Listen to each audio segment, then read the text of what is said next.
कहानी शुरू होती है अमेरिका के अलास्का के वीरान जंगलों में। कुछ शिकारी घूम रहे थे, तभी उनकी नजर एक पुरानी जंग लगी और सालों से छोड़ दी गई बस पर पड़ी। लेकिन जब वे बस के अंदर दाखिल हुए तो उनके पैरों तले जमीन खिसक गई। बस के एक कोने में एक युवक की सड़ी गली लाश पड़ी थी। उसकी मौत को कई दिन बीत चुके थे। शिकारियों ने जब आसपास तलाश की तो उन्हें उस युवक का कैमरा मिला और कैमरे के अंदर थी दर्जनों तस्वीरें, ऐसी तस्वीरें जो उसकी जिंदगी के आखिरी दिनों को हमेशा के लिए कैद कर चुकी थी। फिर उसकी डायरी के फटे हुए पन्नों और अधूरी लिखावटों को जोड़कर धीरे धीरे एक ऐसी कहानी सामने आई जिसने पूरी दुनिया को झकझोर कर रख दिया। एक ऐसी कहानी जिसमें लाखों लोगों ने खुद को देखा। कुछ लोगों ने इसे आदर्शवाद की सबसे दुखद त्रासदी कहा तो कुछ ने इसे आजादी की सबसे साहसी मिसाल माना। उस युवक का नाम था क्रिस्टोफर जॉनसन, एक ऐसा इंसान जिसकी उम्र हमेशा के लिए सिर्फ 24 साल पर रुक गई, लेकिन जिसके सपने किसी सीमा में कैद नहीं हो सकते थे। क्रिस एक बेहद संपन्न परिवार से था। उसके पास वो सब कुछ था जिसका सपना आम लोग देखते हैं, अच्छा घर, बेहतरीन शिक्षा और एक सुरक्षित भविष्य। लेकिन अजीब बात यह थी कि उसे धन दौलत से कोई खास लगाव नहीं था। वह अक्सर एक पुरानी और जर्जर सेकंड हैंड कार चलाता था, जबकि अपनी पढ़ाई में इतना तेज था कि उसे पूरी स्कॉलरशिप मिली और फिर उसने शानदार अंकों के साथ एमोरी यूनिवर्सिटी से ग्रेजुएशन पूरा किया। उसकी प्रतिभा ऐसी थी कि हार्वर्ड लॉ स्कूल के दरवाजे उसके लिए हमेशा खुले थे। उसके सामने एक शानदार करियर, शोहरत और आरामदायक जीवन उसका इंतजार कर रहा था। लेकिन तभी उसने ऐसा फैसला लिया जिसने सबको हैरान कर दिया। क्रिस ने अपनी कॉलेज की बचत पूरे $24,000 भुखमरी राहत समिति को दान कर दी। उसने अपने लगभग सारे पहचान पत्र नष्ट कर दिए और फिर दुनिया की नजरों से गायब हो गया। वह वापस प्रकृति की गोद में लौटना चाहता था। शहरों का शोर, समाज की अपेक्षाएं और रिश्तों की जिम्मेदारियां सब कुछ पीछे छोड़कर। जून 1990 में उसने पश्चिम की ओर अपना सफर शुरू किया। उसकी मंजिल थी अलास्का, वह जगह है जिसे वह अपनी आत्मा का सच्चा घर मानता था। यात्रा के शुरुआती दिनों में एक रात वह एरिजोना के रेगिस्तान में रुका, लेकिन उसे नहीं पता था कि यह इलाका उस समय बाढ़ के मौसम से गुजर रहा है। आधी रात के बाद अचानक मौसम ने करवट ली, तेज हवाएं चलने लगी और देखते ही देखते हालात बेहद खतरनाक हो गए। लेकिन अपनी सूझबूझ और अदम्य इच्छा शक्ति के दम पर क्रिस उस संकट से बच निकला। उस घटना के बाद उसने एक और बड़ा कदम उठाया। वह अपने अतीत से हर रिश्ता तोड़ देना चाहता था। उसने अपनी कार की नंबर प्लेट निकाल दी और अपने पास बचे नकद पैसों को आग के हवाले कर दिया। अब उसके पास न कोई पहचान थी, न कोई निश्चित मंजिल, बस एक सपना था, अलास्का पहुंचने का सपना। अब शुरू हुई क्रिस की असली यात्रा। वह छोटे से टेंट में रहता और जहां मौका मिलता लिफ्ट लेकर आगे बढ़ जाता। लेकिन उसकी सबसे खास बात यह थी कि वह कहीं भी जल्दबाजी नहीं करता था। हर जगह रुकता, आसपास की दुनिया को महसूस करता और प्रकृति की हर आवाज को ध्यान से सुनता। घने जंगलों में वह घंटों बैठा रहता, जहाँ सिर्फ हवा की सरसराहट, पक्षियों की आवाज और पेड़ों की खामोशी उसका साथ देती थी। अगस्त 1990 में क्रिस उत्तरी कैलिफोर्निया छोड़कर पैसिफिक क्रेस्ट ट्रेल की ओर निकल पड़ा। उधर उसी समय उसके माता पिता की चिंता बढ़ती जा रही थी। कई महीनों से उनका अपने बेटे से कोई संपर्क नहीं हुआ था। आखिरकार वे अटलांटा पहुंचे। उम्मीद थी कि शायद वहां कोई सुराग मिल जाए, लेकिन जो सच सामने आया उसने उन्हें और परेशान कर दिया। उन्हें पता चला कि क्रिस 2 महीने पहले ही अपना अपार्टमेंट छोड़ चुका था। पुलिस की मदद से उसकी छोड़ी हुई कार भी मिल गई। कार के अंदर किसी संघर्ष या हिंसा का कोई निशान नहीं था। इससे उसके माता पिता को थोड़ी राहत तो मिली, लेकिन जल्द ही उन्हें एहसास हो गया कि उनका बेटा गुम नहीं हुआ था, बल्कि खुद दुनिया से दूर जाना चाहता था। और इसके पीछे एक गहरा कारण था। क्रिस का बचपन बाहर से जितना खुशहाल दिखता था, अंदर से उतना ही टूटा हुआ था। उसके परिवार में ऐसे कई राज छिपे थे जिनके बारे में बहुत कम लोग जानते थे। उसकी माँ कभी उसके पिता के पहले परिवार के बीच आई थी और क्रिस तथा उसकी बहन कैरन एक ऐसे रिश्ते की संतान थे जो शुरुआत से ही विवादों से घिरा हुआ था। घर बड़ा था, पैसा बहुत था, लेकिन उस घर की दीवारों के पीछे अक्सर झगड़े और हिंसा गूंजती रहती थी। क्रिस और उसकी बहन ने बचपन से ही अपने पिता को माँ पर हाथ उठाते देखा था। वह दर्द, वह डर और वह घुटन उनके अंदर गहराई तक उतर चुकी थी। शायद यही वजह थी कि क्रिस दुनिया से दूर भागना चाहता था। उसे विश्वास था कि अलास्का का अनंत जंगल उसके टूटे हुए दिल का इलाज बन सकता है। पैसिफिक क्रेस्ट ट्रेल से निकलने के बाद उसकी मुलाकात एक घुमक्कड़ दंपति रेनी और जैन से हुई। दोनों ने उसका बेहद गर्मजोशी से स्वागत किया। उन्होंने उसे एक ऐसी जगह के बारे में बताया जहां लोग प्रकृति के बीच सादगी से जीवन बिताते थे। एक ऐसी दुनिया जो आधुनिक समाज की भागदौड़ से बिल्कुल अलग थी। उन्होंने क्रिस को वहां आने का निमंत्रण दिया, यहाँ तक कि जैन ने उसे एक खास टोपी देने का वादा भी किया। लेकिन क्रिस जानता था कि उसकी मंजिल कहीं और है। उसने उनके साथ एक दिन बेहद खुशी से बिताया, लेकिन अगली सुबह बिना किसी शोर शराबे के चुपचाप आगे बढ़ गया, क्योंकि उसके दिल में बस एक ही पुकार गूंज रही थी, अलास्का। अभी भी वह अकेले सफर कर रहा था। कभी किसी पेड़ के नीचे बैठकर एक साधारण सेब खाता और उसी में दुनिया की सबसे बड़ी खुशी महसूस करता। उसके लिए आजादी का मतलब यही था, न कोई बंधन, न कोई दिखावा, बस खुला आसमान, धूप और अंतहीन रास्ते। सितंबर आते आते वह साउथ डकोटा पहुंच गया। चारों ओर सुनहरी गेहूं की फसलें लहरा रही थीं, लेकिन पेट भरने के लिए सिर्फ सपने काफी नहीं होते। इसलिए पहली बार उसे हकीकत के सामने झुकना पड़ा। उसने एक खेत में मजदूरी शुरू कर दी। वहां वह हार्वेस्टर मशीन चलाता और मेहनत करके अपना गुजारा करता। यहीं उसकी मुलाकात हुई खेत के मालिक वैन से। वैन बाहर से बेहद सख्त और रूखा दिखाई देता था, लेकिन उसका दिल बहुत बड़ा था। उसने क्रिस को अपने परिवार के सदस्य जैसा अपनाया और पहली बार क्रिस ने फसल कटने की खुशी, मेहनत का फल और अपनापन महसूस किया। वैन को जब पता चला कि क्रिस का सबसे बड़ा सपना अलास्का के जंगलों तक पहुंचना है, तो उसने बिना कुछ कहे उसकी मदद करनी शुरू कर दी। उसे जरूरी सामान दिलवाया और आखिरकार एक शिकारी बंदूक भी खरीद कर दी, क्योंकि अब क्रिस अपने जीवन के सबसे खतरनाक और सबसे निर्णायक सफर की ओर बढ़ रहा था। एक ऐसे सफर की ओर जो उसे या तो उसकी तलाश तक पहुंचाने वाला था या फिर हमेशा के लिए इतिहास का हिस्सा बना देने वाला था। वैन सिर्फ क्रिस का मालिक नहीं था, वह उसकी मंजिल पर यकीन करने वाला शायद पहला इंसान था। उसने एक अनुभवी शिकारी को बुलाकर क्रिस को शिकार करना सिखाया, जानवरों का मांस लंबे समय तक सुरक्षित रखना सिखाया और जंगल में जिंदा रहने के वे सारे गुण सिखाए जो आगे चलकर उसकी जिंदगी और मौत के बीच का फर्क बनने वाले थे। लेकिन किस्मत को शायद यह रिश्ता ज्यादा दिनों तक मंजूर नहीं था। गेहूं की फसल अभी पूरी तरह कटी भी नहीं थी कि पुलिस अचानक वेन के फार्म पर पहुंच गई। उस पर अवैध सैटेलाइट टीवी कारोबार चलाने का आरोप था। देखते ही देखते वेन को गिरफ्तार कर लिया गया। जाते जाते भी वह क्रिस को समझाता रहा, अलास्का जरूर जाना, लेकिन बसंत आने तक इंतजार करना। मगर क्रिस के लिए वेन के बिना वह खेत अब सिर्फ एक खाली जमीन रह गया था। इसलिए उसने अपनी मजदूरी ली, यादों को दिल में समेटा और फिर एक बार अनजान रास्तों की ओर निकल पड़ा। अब उसका सफर उसे कोलोराडो ले आया। एक रात जब वह नदी किनारे घूम रहा था, तभी उसकी नजर एक कायक यानी छोटी नाव पर पड़ी। बस एक नजर और उसके भीतर सोया हुआ रोमांच फिर जाग उठा। अगली सुबह उसने अपना सामान पुल के नीचे छिपाया और सीधे प्रशासनिक कार्यालय पहुंच गया। वह जानना चाहता था कि नदी में उतरने की अनुमति कैसे मिलेगी, लेकिन जवाब सुनकर कोई भी इंसान पीछे हट जाता। अधिकारी ने बताया, परमिट पाने के लिए लगभग 12 साल का इंतजार करना पड़ेगा। 12 साल। लेकिन क्रिस इंतजार करने वालों में से नहीं था। उसने अपनी लगभग सारी बचत निकाल ली और उसी नाव को खरीद लिया। फिर बिना किसी अनुमति, बिना किसी सुरक्षा के वह उफनती हुई कोलोराडो नदी में कूद पड़ा। लहरें विशाल थीं, धाराएं बेहद खतरनाक, लेकिन क्रिस के चेहरे पर डर नहीं, सिर्फ उत्साह था। एक जगह नदी किनारे उसकी मुलाकात कैंपिंग कर रहे एक युवा जोड़े से हुई। जब उन्हें पता चला कि यह लड़का ऊपर की खतरनाक धाराओं को पार करके आया है, तो वे उसकी हिम्मत देखकर दंग रह गए। उसी बातचीत में क्रिस को एक और बात पता चली। वह अब मैक्सिको सीमा से सिर्फ 300 किलोमीटर दूर था। लेकिन उनकी बातचीत ज्यादा देर नहीं चल सकी, क्योंकि तभी नदी गश्ती अधिकारी उसकी तलाश में पहुंच गए। क्रिस ने फौरन नाव मोड़ी, एक मोड़ के पीछे छिपकर पीछा छुड़ाया और फिर आगे बढ़ गया। इसके बाद कई हफ्तों तक उसकी दुनिया सिर्फ नदी बन गई। कभी वह पानी में बच्चों की तरह खेलता,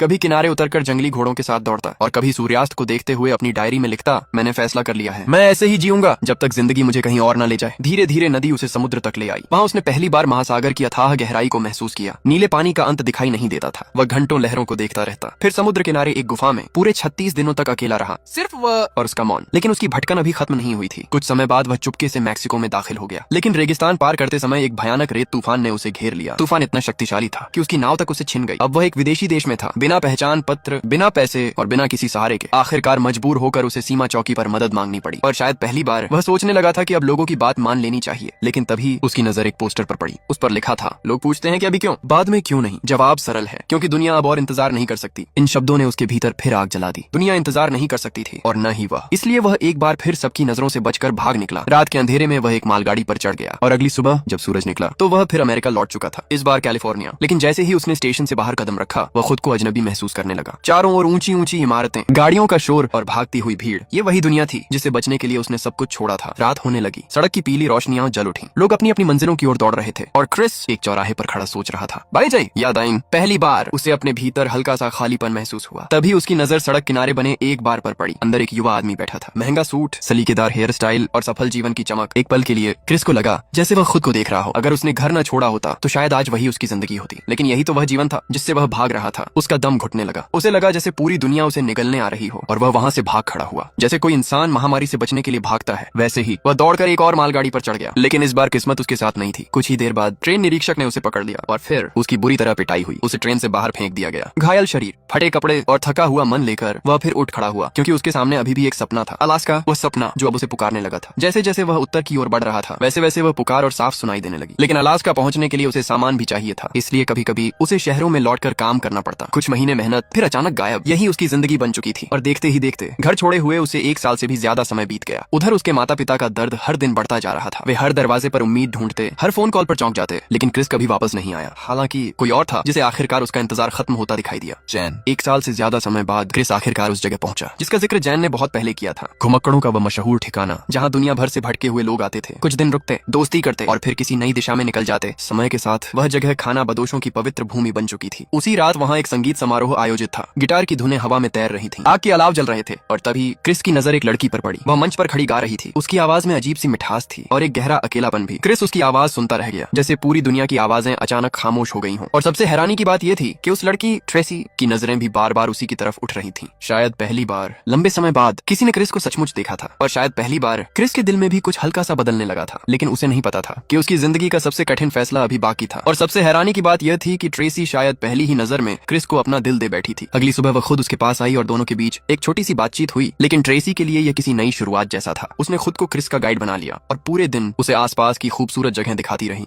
पहाड़, मैदान और सुनहरी वादियों के बीच दोनों धीरे धीरे एक दूसरे को समझने लगे। शाम को जैन ने पहली बार अपने अतीत का दर्द क्रिस के सामने रखा। उसने बताया कि कभी उसका भी एक परिवार था, लेकिन उसका पति उसे छोड़कर चला गया और फिर उसका बेटा भी उससे दूर हो गया। सालों बीत गए, लेकिन उसे अपने बेटे की कोई खबर नहीं मिली। शायद इसी वजह से उसे क्रिस में अपने खोए हुए बेटे की झलक दिखाई देती थी। उधर ट्रेसी हर दिन क्रिस के और करीब आती जा रही थी। वह उसके साथ समय बिताने के बहाने ढूंढती रहती, लेकिन क्रिस उसकी भावनाओं को समझकर भी जैसे अनदेखा कर रहा था। आखिरकार ट्रेसी ने खुद पहल की, मगर क्रिस का नजरिया अलग था। वह प्यार की जगह जीवन को समझने और नए अनुभव हासिल करने की बात करता था। उस रात संगीत समारोह में दोनों साथ बैठे और तारों भरे आसमान के नीचे गीत गाया। वह पल बेहद खूबसूरत था, लेकिन ज्यादा दिनों तक नहीं टिक सका। कुछ समय बाद क्रिस ने अलास्का जाने का फैसला कर लिया। ये सुनकर सभी उदास हो गए। विदाई के समय ट्रेसी ने उसे गले लगाया, जबकि जैन ने अपने हाथों से बुनी हुई टोपी उसे उपहार में दी। फिर क्रिस अपनी अगली मंजिल की ओर निकल पड़ा। जनवरी 1992 में रेगिस्तान में उसकी मुलाकात एक बुजुर्ग व्यक्ति से हुई, जिसने एक हादसे में अपनी पत्नी और बेटे को खो दिया था। दुख में डूबकर उसने शराब का सहारा लिया, लेकिन बाद में खुद को संभालकर चमड़े की नक्काशी का काम शुरू कर दिया। जल्द ही उसकी और क्रिस की गहरी दोस्ती हो गई। उसने क्रिस को नक्काशी सिखाई और क्रिस ने अपनी पूरी यात्रा को एक बेल्ट पर उकेरना शुरू कर दिया। एक दिन बूढ़े ने उससे पूछा कि वह आखिर किस चीज से भाग रहा है। जवाब में क्रिस ने वही सवाल उससे पूछ लिया। तब दोनों को एहसास हुआ कि वे अपनी अपनी तरह से जिंदगी से भाग रहे थे। क्रिस ने उसे समझाया कि इंसान तब तक सच में जिंदा रहता है जब तक वह नए अनुभव हासिल करता रहता है। कुछ दिनों बाद दोनों एक पहाड़ पर चढ़े। बूढ़े ने पहले कभी ऐसा नहीं किया था, लेकिन जब वह चोटी तक पहुंचा तो उसे लगा जैसे उसकी जिंदगी में फिर से नई रोशनी लौट आई हो। उसने फैसला कर लिया कि अब वह अपनी बाकी जिंदगी बदलकर जिएगा। मार्च 1992 में क्रिस के जाने का समय आ गया। विदाई के दौरान बूढ़े ने भावुक होकर उससे कहा कि वह उसे गोद लेना चाहता है और उसका दादा बनना चाहता है। ये सुनकर माहौल भावुक हो गया, लेकिन क्रिस की मंजिल अभी बाकी थी। उसने उसे गले लगाया, लौटने का वादा किया और आगे बढ़ गया। अब उसने अलास्का के लिए पूरी तैयारी कर ली थी। किताबें, राशन और जरूरी सामान जुटाने के बाद वह उस आखिरी गाड़ी में बैठ गया जो उसे उसके सपनों की धरती अलास्का तक पहुंचाने वाली थी। लेकिन उसे नहीं पता था कि उसका सबसे बड़ा सपना जल्द ही उसकी जिंदगी की सबसे कठिन परीक्षा बनने वाला है। 2 साल, हजारों किलोमीटर और अनगिनत मुश्किलों के बाद आखिरकार क्रिस अपने सपनों की धरती अलास्का पहुंच चुका था। चारों तरफ बर्फ से ढकी वादियां थीं। खामोशी इतनी गहरी थी कि सिर्फ जंगल ही उसे समझ सकता था। उसे छोड़ने वाला ड्राइवर भी उसकी हिम्मत देखकर हैरान था। उसने अपने जूते क्रिस को दी और हंसते हुए बोला, अगर जिंदा वापस आ गए तो मुझे फोन कर देना। क्रिस मुस्कुराया और आगे बढ़ गया। बर्फ पर कदमों के निशान छोड़ते हुए उसने एक छोटी नदी पार की और जैन की दी हुई टोपी एक पेड़ पर टांग दी। अब वह पूरी तरह अकेला था। कुछ समय बाद उसे एक पुरानी छोड़ी हुई बस मिली। जंग लगी, टूटी फूटी, लेकिन उसके लिए वही नया घर बन गई। बस के अंदर गद्दा, कुछ बर्तन, एक चूल्हा और जरूरी सामान मौजूद था। क्रिस ने वहीं रहने का फैसला कर लिया। उसने अपनी डायरी में लिखा, मैजिक फर्स्ट डे। शुरुआती दिन बेहद खूबसूरत थे। वह शिकार करता, मछलियां पकड़ता, किताबें पढ़ता और प्रकृति के बीच आजादी का आनंद लेता। उसे लगता था कि आखिरकार उसने वही जीवन पा लिया है जिसका सपना उसने वर्षों तक देखा था। लेकिन जंगल कभी किसी का दोस्त नहीं होता। एक दिन उसे एक विशाल जंगली हिरण दिखाई दिया। काफी कोशिश के बाद वह उसका शिकार करने में सफल हो गया। यह उसके जीवन का सबसे बड़ा शिकार था, लेकिन अनुभव की कमी के कारण वह मांस को सुरक्षित नहीं रख पाया। कुछ ही दिनों में सारा मांस खराब हो गया। उस रात उसने दुखी होकर लिखा, काश मैंने उस जानवर को मारा ही ना होता। समय बीतता गया। अब वह कई हफ्तों से मैजिक बस में रह रहा था, लेकिन इसी दौरान बर्फ पिघलने लगी। जो नदी पहले छोटी सी धारा थी, वह अब एक उफनती हुई नदी बन चुकी थी। क्रिस ने बाहर निकलने की कोशिश की, लेकिन लगभग बहते बहते बचा। तभी उसे एहसास हुआ कि वह फंस चुका है, पूरी तरह फंस चुका है। धीरे धीरे हालात और खराब होने लगे। शिकार मिलना बंद हो गया, भूख बढ़ती गई, उसका शरीर कमजोर होता गया। हर दिन वह थोड़ा और दुबला हो रहा था। खाने की तलाश में एक दिन उसने एक जंगली पौधा खा लिया। उसे लगा था कि वह सुरक्षित है, लेकिन वह जहरीला निकला। कुछ ही समय बाद कमजोरी, उल्टियां और भयानक दर्द शुरू हो गया। क्रिस समझ गया कि उससे एक बड़ी गलती हो गई है, लेकिन अब बहुत देर हो चुकी थी। दिन बीतते गए, उसका शरीर सिर्फ हड्डियों का ढांचा बनकर रह गया। एक दिन एक भूरा भालू उसके पास से गुजरा। उसने क्रिस को देखा और बिना हमला किए आगे बढ़ गया। शायद उसे भी समझ आ गया था कि इस शरीर में अब कुछ बचा नहीं है। कांपते हाथों से क्रिस ने अपनी डायरी में लिखा, मैं जंगल में फंस गया हूँ। उधर उससे मिलने वाले सभी लोग अपनी अपनी जिंदगी में आगे बढ़ रहे थे, लेकिन धीरे धीरे सबको एहसास होने लगा था कि शायद क्रिस अब कभी वापस नहीं आएगा। फिर एक दिन अपनी डायरी में उसने एक ऐसा वाक्य लिखा जो उसकी पूरी यात्रा का सार बन गया। सच्ची खुशी तभी मिलती है जब उसे किसी के साथ बांटा जाए। मरने से पहले उसे वह सच समझ आ गया था जिसे समझने में उसे पूरी यात्रा लग गई। फिर उसने अपने कपड़े ठीक किए, स्लीपिंग बैग में लेट गया और आखिरी बार आसमान की तरफ देखा। फिर उसने लिखा, मैंने एक सुंदर जीवन जिया, भगवान का धन्यवाद, सबको अलविदा। और पहली बार उसने अपना असली नाम लिखा, अलेक्जेंडर सुपरट्रैम्प नहीं, क्रिस्टोफर जॉनसन मैकैंडलेस। उसके चेहरे पर हल्की सी मुस्कान थी, जैसे उसे आखिरकार वह शांति मिल गई हो जिसकी तलाश में वह 2 साल तक भटकता रहा। उसे अपने माता पिता याद आए और फिर धीरे धीरे उसकी आंखें हमेशा के लिए बंद हो गईं। 2 हफ्ते बाद कुछ शिकारी वहां पहुंचे। उन्होंने बस के अंदर एक कंकाल जैसी लाश देखी। वह क्रिस था, लेकिन उसकी कहानी यहीं खत्म नहीं हुई, क्योंकि उसके कैमरे में एक आखिरी तस्वीर मिली, एक सेल्फी। उस तस्वीर में मौत के बेहद करीब खड़ा एक युवा मुस्कुरा रहा था, कमजोर, दुबला, लेकिन पूरी तरह शांत, मानो उसने आखिरकार वह पा लिया हो जिसकी तलाश में उसने पूरी दुनिया छोड़ दी थी। और यही वजह है कि आज भी क्रिस्टोफर मैकैंडलेस की कहानी लाखों लोगों के दिलों को छू जाती है, क्योंकि ये सिर्फ एक लड़के की कहानी नहीं है, यह उस तलाश की कहानी है जो हम सबके अंदर कहीं ना कहीं आज भी जिंदा है।